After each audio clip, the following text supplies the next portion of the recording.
बोलो जयकारा बोल मेरे श्री गुरु महाराज की जय। श्री नंगली निवासी भगवान की जय। श्री परमहंस दयाल जी महाराज की जय। श्री नंगल विहालन भगवान की जय। श्री परम गुरु भगवान की जय। जय सच्चिदानंद जी। एक दिन संत योगानंद जी ने दादा गुरुदेव श्री परमहंस दयाल जी महाराज से प्रार्थना की कि श्री महाराज जी मीराबाई और गोपियों में से कौन उत्तम थे। मेरे विचार में तो मीराबाई का पद श्रेष्ठ है, क्योंकि उन्होंने श्री कृष्ण महाराज को देखा भी नहीं, केवल प्रेम में ही इस पद को पहुंच गई। गोपियों का प्रेम हो जाना तो कोई बड़ी बात नहीं, क्योंकि उन्होंने तो श्री कृष्ण महाराज का सुंदर रूप बाम्हा आँखों से देखा था।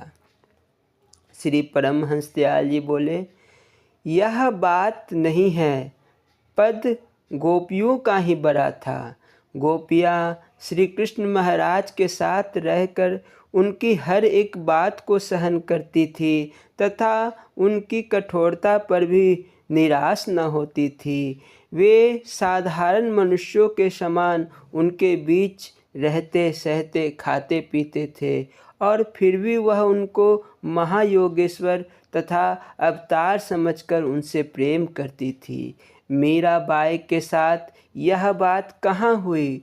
मूर्ति पूजन को इसलिए प्रचलित किया है कि लोग चेतन की पूजा करने की शक्ति और योग्यता नहीं रखते हैं। मूर्ति पर चाहे 2 सेर दूध चढ़ा दो, चाहे कुछ न करो, उसका ध्यान सरल है। मुर्शिद और गुरु का ध्यान इसलिए कठिन कहा है कि वे साधारण मनुष्यों के समान लोगों के बीच में रहते सहते खाते पीते हैं, बीमार भी होते हैं, दुखी दिखाई देते हैं, मानो उनकी समस्त चेष्टा और व्यवहार साधारण मनुष्यों जैसा होता है। उनकी कठोर बात को सुनकर उनके प्रेमी बेमुख भी हो जाते हैं तथा उनकी बात को सहन करना कठिन होता है। इसलिए इन पर निश्चय आना कठिन है। चेतन की पूजा इसलिए विशेष अधिकारी को बताई जाती है। मूर्ति के पूजन में यह कठिनाइयाँ मार्ग में नहीं आती। बोलो जयकारा बोल मेरे श्री गुरु महाराज की जय। श्री स्वरूप लीला संस्मरण एवं प्रवचन। बोलो जयकारा बोल मेरे श्री गुरु महाराज की जय। साध बचन अटलावा। आनंदपुर के पास ईसागढ़ गांव में श्री परमहंस दयाल जी के प्रेमी सेवक सेठ पन्ना लाल जी रहते थे। एक बार सेठ पन्ना लाल जी अपने कार्य व्यवहार के संबंध में आगरा आए। उन दिनों श्री परमहंस दयाल जी आगरा के कृष्ण द्वारा में विराजमान थे। सेठ पन्ना लाल जी श्री परमहंस दयाल जी के दर्शन और पवित्र सत्संग से बहुत प्रभावित हुए। वे जितने दिन भी आगरा रहे, श्री परमहंस दयाल जी के पावन दर्शन करने के लिए कृष्ण द्वारा जाते रहे। आगरा से ईसागढ़ लौटते समय सेठ पन्ना लाल जी ने श्री परमहंस दयाल जी के चरणों में प्रार्थना की कि महाप्रभु, कभी हम दासों को भी ईसागढ़ में अपने शुभ दर्शन देकर कृतार्थ कीजिए। श्री पन्ना लाल जी की यह बात सुनकर श्री परमहंस दयाल जी मंद मंद मुस्कुराकर बोले, सेठ जी, अभी हमारा उधर जाने का प्रोग्राम नहीं है, परंतु हमारा आपसे यह वचन रहा कि हम ईसागढ़ में आपके यहाँ जरूर आएंगे। अब जब श्री महाराज जी आनंदपुर में विराजमान थे तो सेठ पन्ना लाल जी को यह समाचार मिला कि उनके गांव से 3 मील दूर एक दिव्य महापुरुष विराजमान है। तो उनको श्री महाराज जी के शुभ दर्शन पाने की तीव्र अभिलाषा हुई। उस क्षेत्र में उन दिनों यातायात के साधन बहुत सीमित थे। आनंदपुर के आसपास घना जंगल था, जिसमें दिन दहाड़े शेर, चीते इत्यादि हिंसक पशु घुमा करते थे। सेठ पन्नालाल जी श्री महाराज जी के पावन दर्शन करने के लिए अपने कुछ रिश्तेदारों के साथ बैलगाड़ी में से सवार होकर श्री चरणों में आनंदपुर पहुँचे। दाता दीनदयाल जी के पावन दर्शन पाकर सेठ जी को परम प्रसन्नता हुई। तब उन्होंने श्री सतगुरुदेव जी को अपने घर में भोजन के लिए आमंत्रित किया। श्री महाराज जी उनके हार्दिक प्रेम का अनुभव करते हुए अपने कुछ महात्माओं सहित सेठ जी के घर पधारे। सेठ जी ने बड़े प्रेम पूर्वक श्री महाराज जी को भोजन कराया। तत्पश्चात सत्संग चर्चा चल पड़ी। श्री महाराज जी बोले, सेठ जी, हमारा वचन पूरा हुआ। श्री महाराज जी के मुख से ये शब्द सुनते ही सेठ पन्नालाल जी आश्चर्यचकित रह गए। उनके स्मृति पटल पर कई वर्ष पहले की वह घटना उभर आई, जब उन्होंने श्री परमहंस दयाल जी से ईसागढ़ पधारने के लिए प्रार्थना की थी। उस बात की याद आते ही सेठ जी रोमांचित हो गए। वे गदगद होकर श्री चरणों में गिर पड़े और उनके नेत्रों से अश्रुधार बहने लगी। अब उन्होंने श्री महाराज जी के रूप में श्री परमहंस दयाल जी को पहचान लिया।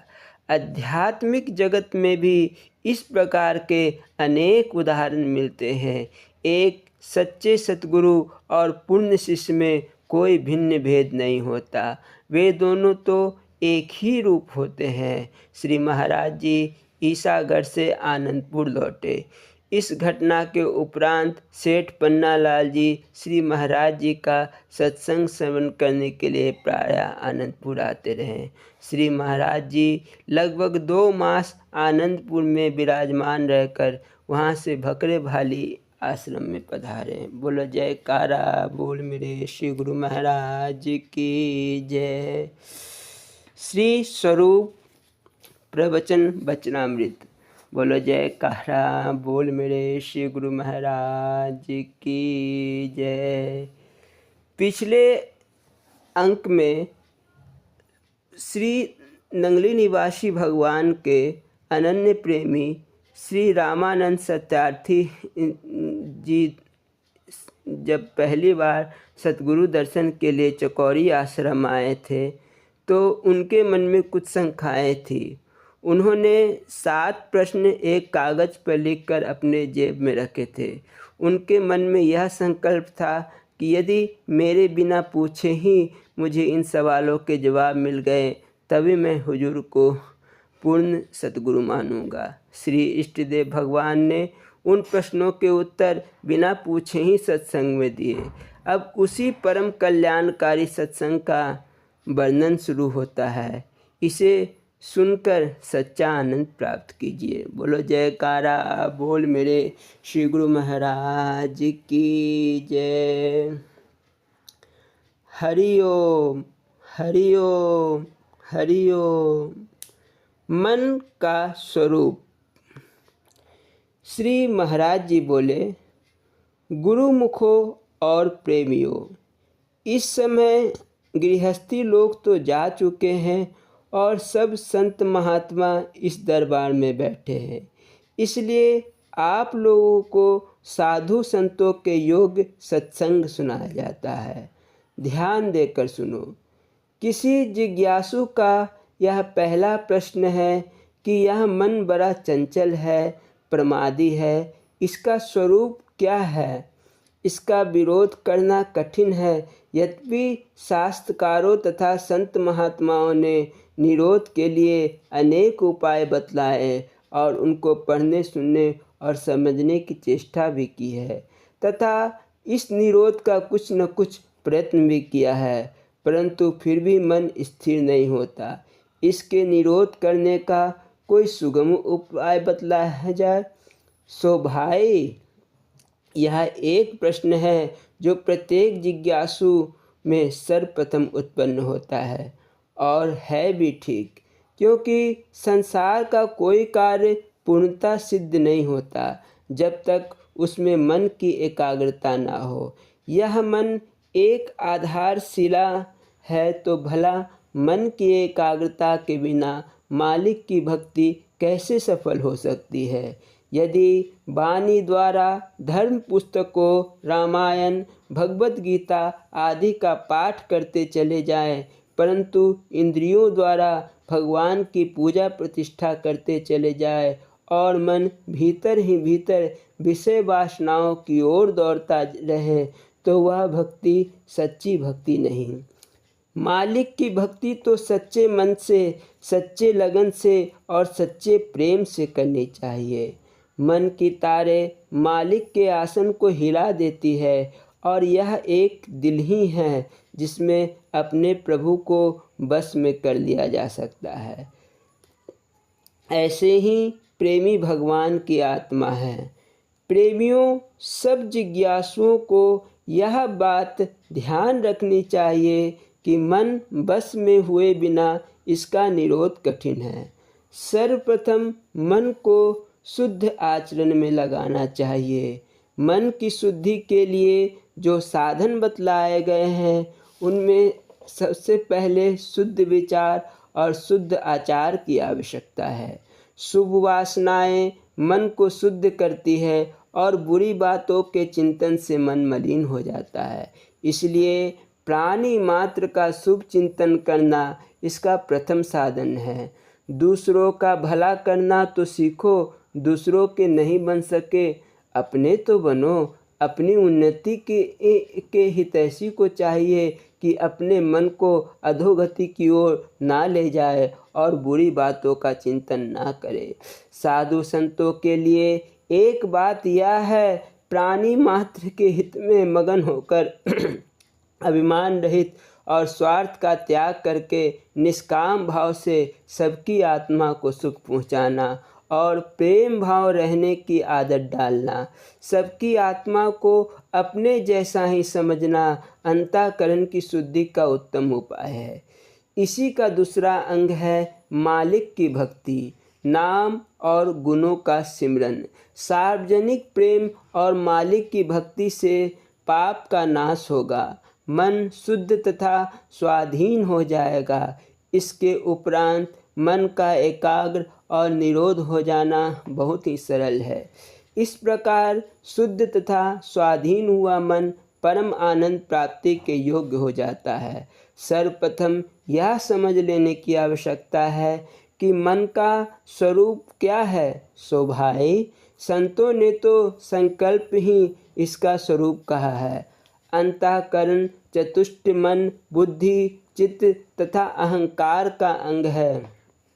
इसका स्वभाव चंचल है। मनुष्य चाहे किसी भी अवस्था में हो, सोते जागते, चलते फिरते, खाते पीते, यह मन अपने काम में लगा रहता है। यह बहुत अच्छा सैनिक है। प्रत्येक समय कर्म करते रहना इसका स्वाभाविक धर्म है। यह केवल कार्य करना जानता है। इसे यह ज्ञान नहीं कि यह कार्य अच्छा है या बुरा। यह या तो कुछ बुद्धि जाने या सर्वज्ञ आत्मा, परंतु इसका कर्तव्य तो कर्म करना है। यदि अंतःकरण को शुद्ध बना लिया जाएगा तो यह भी अच्छे कर्म करने लग जाएगा। नहीं तो मलिन अंतःकरण में तो यह इतने बुरे कर्म करता है कि बुराई को भी रावण के समान लज्जित करता है और अपने से धोखा करता है। अब देखना यह है कि हम इस मन को किस प्रकार सत्य मार्ग पर लगा सकते हैं, इसके स्वाभाविक धर्म से किस प्रकार लाभ उठा सकते हैं। कर्म करना इसका स्वाभाविक धर्म है। जिस प्रकार इंद्रियां मन की आज्ञा मानती हुई कर्म करने को तत्पर रहती है, अर्थात इंद्रियों पर मन का शासन है, इसी प्रकार मन को बुद्धि के शासन में रखना चाहिए और इससे भी शासन में रखना चाहिए। और इससे भी निर्मल और स्वच्छ अवस्था इसकी यह है कि इसको आत्मा के अधिकार में रखा जाए। तब यह मन पिंड देश में कार्य करने के बजाय ब्रह्मांड देश में काम करने लगेगा। पिंड देश मन की बजाय ब्रह्मांडी मन कहलाएगा। यदि मन पिंड देश में ही शुद्ध और निर्मल हुआ तो फिर ब्रह्मांड में जाना तो दूर उल्टा अधोगति को प्राप्त होगा। मन को निरोध करने का यही अर्थ है कि उसको बुरे विचारों से रोके और सत्य पुरुषों के वाक्यों को संशय रहित होकर मान जाए। इसी में उसका कल्याण है। दो ही ढंग संत महात्माओं ने इसके निरोध करने के लिए बताए हैं। पहला अभ्यास और दूसरा वैराग्य। अनेक योनियों में भ्रमण करने से शारीरिक विषय भोग संबंधी विचार इससे पक्के हो गए हैं और इस प्रभाव से विषय भोग संबंधी बातें सोचना और उनकी प्राप्ति करना इसका एक व्यसन बन गया है। यह प्रत्येक समय अपने विषय भोग को ही सोचता है और अपनी आयु भर चल रहा है। अब इसका निरोध करना है। प्राण व्यसन इससे छुड़ाना है। इस व्यसन के अनुसार तो वह 84 में चक्कर काटता फिरेगा।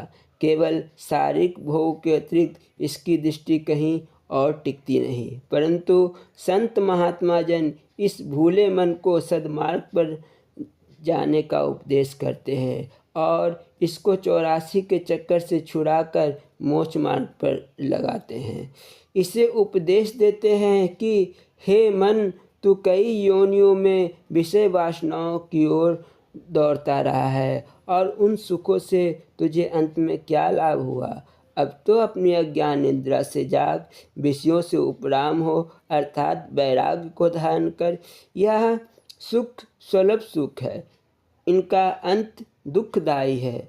तुम मार्ग भूले जा रहे हो, सत्य मार्ग पर आओ और इसी विधि से तुमको अपने घर निधाम ले चले, जहाँ तुम्हें परम शांति मिलेगी। शांति तो अपने घर में ही मिलती है और कहीं नहीं मिलती। अब तुम्हें भगवत कृपा से मनुष्य जन्म मिला है, यही मोक्ष का द्वार है और सब योनियाँ भोग योनियाँ है। देवता की योनि क्यों न हो, ऐ मन मान जा और यह बात भी अवश्य मान जाएगा। मनवाने के लिए प्रबल इच्छा और सांसारिक विषयों से वैराग्य और अभ्यास की आवश्यकता है। निराश होने की आवश्यकता नहीं है, तो मन ही अनमन नहीं मान लेने वाला है। मन भी आत्मा की एक ज्योति है, परंतु ये व्यापक है और सदैव साथ रहता है। जब इसकी भोग तृष्णा अथवा इच्छा दूर हो जाती है, तब यह परम आनंद प्राप्त करने का अद्वितीय साधन है। इसीलिए महापुरुषों का वाक्य है कि इसे विषयों की आसक्ति से हटाकर मोक्ष प्राप्ति में लगाने का प्रयत्न कीजिए और सांसारिक भोगों से वैराग्य लीजिए। यही वैराग्य और अभ्यास मन को निरोध करने के लिए है। अभ्यास में मन की हार अभ्यास से मन की हार होती है। तुम्हें एक सुंदर गाथा सुनाता हूँ। एक धनी व्यक्ति संसारी पदार्थों से संपन्न था। उसका कई प्रकार का व्यापार था, नौकर चाकर थे, परंतु वह प्रत्येक समय वह सांसारिक के माया में प्रवृत्त रहता था। एक बार किसी संत महात्मा से उसकी भेंट हुई। महात्मा ने कहा, तुम माया से संपन्न हो, भगवान की कुछ भक्ति भी किया करो ताकि तुम्हारा जन्म सफल हो।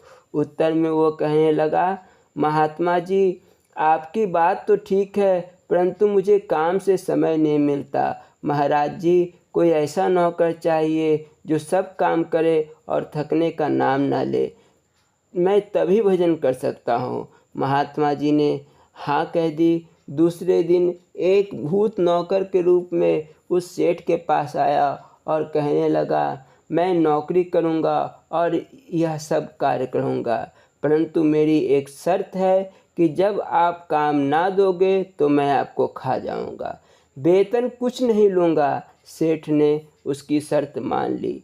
सेठ जी ने भूत को अपने घर पर रख लिया। उसने एक ही दिन में सारा कार्य समाप्त कर दिया। तब सेठ जी की चिंता हुई और वे महात्मा जी के पास जाकर अपना रोना रोने लगे।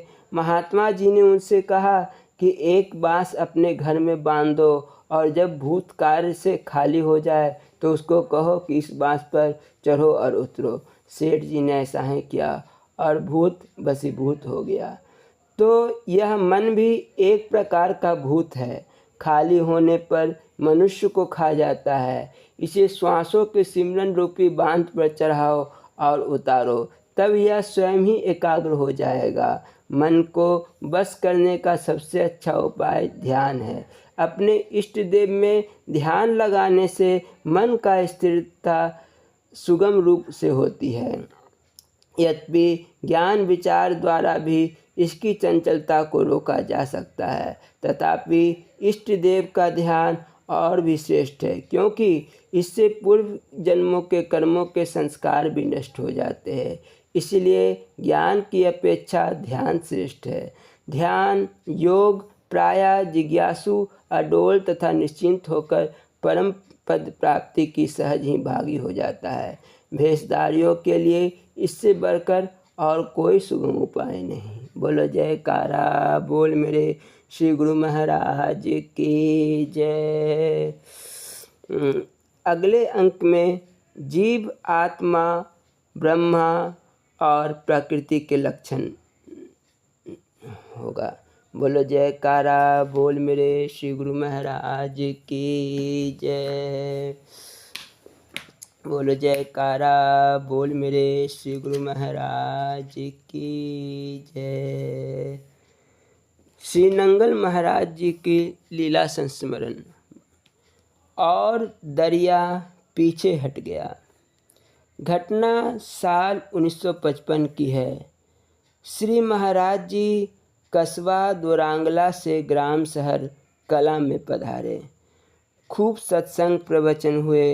यद्यपि लोग इस वर्ष आए जबरदस्त बाढ़ के प्रकोप से त्रसित थे, तो भी इन्होंने अपने इष्ट देव की बड़ी सेवा की। श्री सतगुरुदेव भगवान जी जब चलने लगे तो सभी लोग ने अश्रुपूर्ण नेत्रों से गाते बजाते हुए उन्हें विदा किया। जब गांव की सीमा से लगे घुसी बांध पर चढ़ने के लिए तांगे वाले ने तांगा जोर से भगाया तो ऊंची जगह पर जाकर घोड़ा रुक गया। श्री महाराज जी ने संगत की ओर कृपा दृष्टि डालते हुए पीछे मुड़कर देखा। जो अभी तक हाथ बांधे जय जयकार कर रही थी, वहीं खड़े होकर श्री महाराज जी ने संगत से पूछा, अब क्या चाहते हो? जो भी इच्छा हो सो कहो। श्री मुख से यह वचन सुनते ही संगत ने दंडवत प्रणाम किया। आशीर्वाद देने के बाद श्री सद्गुरुदेव महाराज उन लोगों को निहारते रहे। अपने इष्ट देव को प्रसन्न देखकर लोगों ने अपनी करुण कहानी सुनाते हुए कहा, दाता दयाल जी, आप देख रहे हैं कि रावी नदी अपना मार्ग छोड़कर हमारे खेतों को निगल रही है। यदि बरसात का प्रकोप आगे भी ऐसा ही रहा तो हमारे घर गांव सभी कुछ रावी नदी के गर्भ में समा जाएंगे। कृपा कीजिए महाराज, हमारी रक्षा कीजिए। अपने भक्तों की दुख भरी कहानी सुनकर महाप्रभु का मन पसीज गया और आपने सभी को विश्वास दिलाते हुए कहा, घबराओ मत, हम कुदरत के कामों में दखल तो नहीं दे सकते। हाँ, श्री सतगुरुदेव भगवान जी से प्रार्थना करेंगे कि वे आप सबकी रक्षा करें। ऐसा ही हुआ। रावी नदी दरिया पीछे हटता चला गया और यह क्षेत्र बाढ़ के प्रकोप से सुरक्षित हो गया। इस घटना का ब्यौरा देते हुए माननीय सतीश चंद्र जी आगे कहते हैं, श्री महाराज जी की कृपा अपार कृपा से रावी नदी अपने पुराने स्थान पर चली गई। महाराज जी के इस आशीर्वाद से क्षेत्रवासी इतने प्रभावित हुए कि जब कभी सत्संगी लोग नंगल आश्रम में दर्शन लाभ के लिए आते थे तो दूसरे लोग जो सत्संगी तो ना थे परंतु महाराज जी की शक्ति से प्रभावित थे। अन्न तथा धन द्वारा सेवा करके अपनी श्रद्धा और प्रेम प्रकट करते थे। बोलो जयकारा बोल मेरे श्री गुरु महाराज की जय। परमपुरी सन 1974 बड़े हॉल में स्वामी परम ज्ञानानंद पुरी जी महाराज विराजमान थे। प्रेमी जन से कुछ साधन संबंधी बातें कर रहे थे। एक सज्जन ने निवेदन किया, महाराज जी, माता पिता की सेवा छोड़कर जो आश्रम में लगा हुआ है, क्या इसका पाप उसको नहीं लगेगा? वैसा बेटा तो नरक ही जाएगा। श्री महाराज जी बोले, यदि उसका बच्चा सचमुच आश्रम की सेवा में तन्मयता से लगा हुआ है और वह माता अपने बेटे के लिए रोती है तो उसका एक एक बूंद आंसू मानो उसे स्वर्ग ले जाने की सीढ़ी बना रहा है। हाँ, जो घर में रहकर भी माता पिता की सेवा नहीं करता और पत्नी की ताबेदारी करते हैं वह बेटा तो नरक अवश्य जाएगा। दोनों लाइनें स्वर्ग की ओर गई है। एक ऊपर की लाइन है, दूसरा नीचे की। गुरु भक्ति ऊपर की लाइन है जो स्वर्ग से ऊपर ब्रह्मलोक की ओर चली गई है और दूसरी माता पिता की भक्ति नीचे वाली लाइन है जो स्वर्ग तक गई है। किसी भी लाइन से दृढ़तापूर्वक चलने वाला अपने जीवन में अच्छा यश तथा उत्तम सुख प्राप्त कर सकता है, पर कौन मार्ग किस व्यक्ति के लिए ज़्यादा हितकारक होगा वह व्यक्ति का संस्कार ही बतलाएगा। बोलो जयकारा बोल मेरे श्री गुरु महाराज की जय। श्री नंगली निवासी भगवान की जय। श्री परमहंस दयाल जी महाराज की जय। श्री नंगल विहारन भगवान की जय। श्री परम गुरु भगवान की जय। जय सच्चिदानंद जी।